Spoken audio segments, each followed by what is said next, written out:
Okay, so now that we've covered the sort of three main branches of ethical theory within normative ethics, those being consequentialism, deontology, and virtue ethics, we are going to have a module on applied ethics. So, applied ethics as a concept is fairly straightforward. It's really sort of all in the name.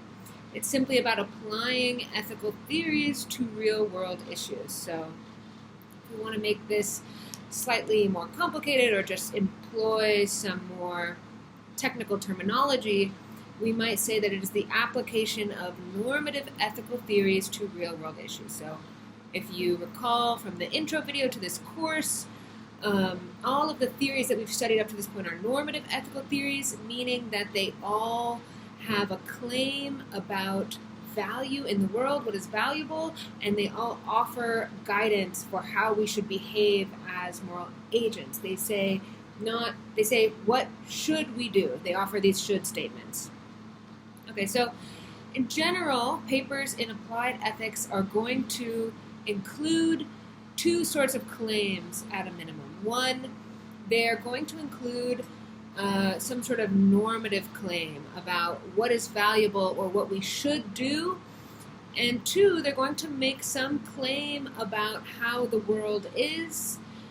So they are going to focus in on a particular issue about the external world around us, and then they're going to offer a sort of normative claim. So in general, these are going to be combined into something like, look, here's a picture of some phenomena in the world, and here's what we should do about it if we want to be moral and if we want to be good people, or if we want to have a good society, etc. So they're not always at the individual level. Oftentimes they're also these broader critiques.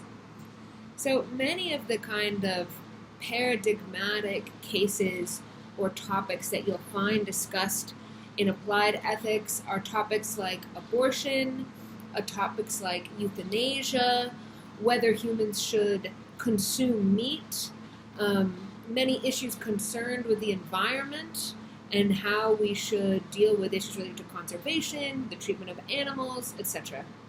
So basically anything that involves how we actually treat each other and how we treat other subjects of moral concern, that is applied ethics. So now if I recall from the introduction post that you all made for this class, many of you are taking this class to fulfill credits for medical-related fields or for business-related fields. And there are many areas in business and in medicine and also in any field that involves research, particularly research on other human beings. So if you're working in psychology, you're also going to work with applied ethical issues. So these are all areas which involve subject matter that is addressed by professional ethical theorists who are working on applied ethical issues. So you may have heard of the field of bioethics. So bioethics is a very big subfield of applied ethics, and it's fairly broad, meaning that it deals with anything ethical that's related to biology, often that of animals, often that of humans or of animals or other kinds of beings that we think merit moral concern. So closely related to bioethics as a field, or sometimes as a sort of subfield of bioethics, is the field of medical ethics.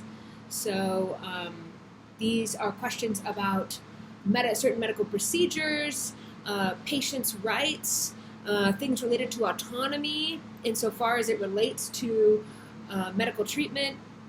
And hospitals actually have ethics boards that people serve on. In fact, it's one of the things that you can do with a master's or a PhD in philosophy is spend some time serving on hospital ethics boards. And these boards might be called in to discuss certain care decisions for patients, but all hospitals have these ethics boards. Like I mentioned previously, research ethics is also a fairly related and prominent area. So if you've ever designed an experiment at ASU, especially an experiment that involves human subjects, you've likely had to have it approved by the Research Ethics Board here at ASU, because there are big ethical questions that come up when running experiments on people in particular, but also experiments just in general.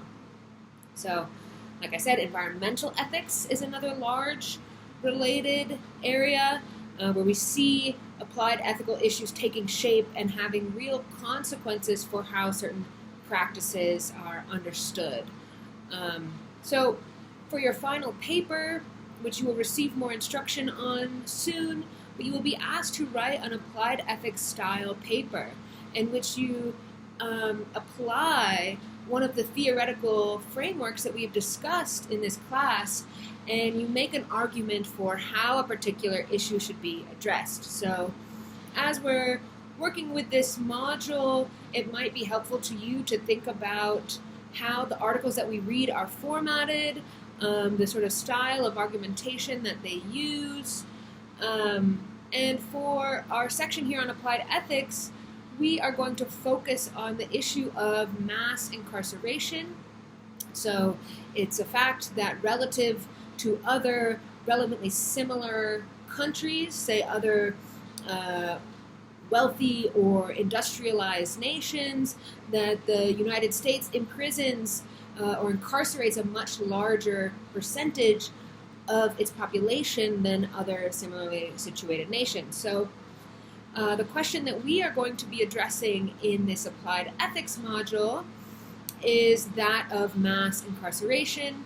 So just for the sake of honing our focus, remember that the question that we're talking about in this module is not whether or not prisons should exist in their current form, or whether and to what degree individuals should be punished for violating the laws of a particular country, though these are also very interesting questions. They are questions that would fall likely under the umbrella of applied ethics, which also relates to questions in political theory, as we'll see in one of our readings.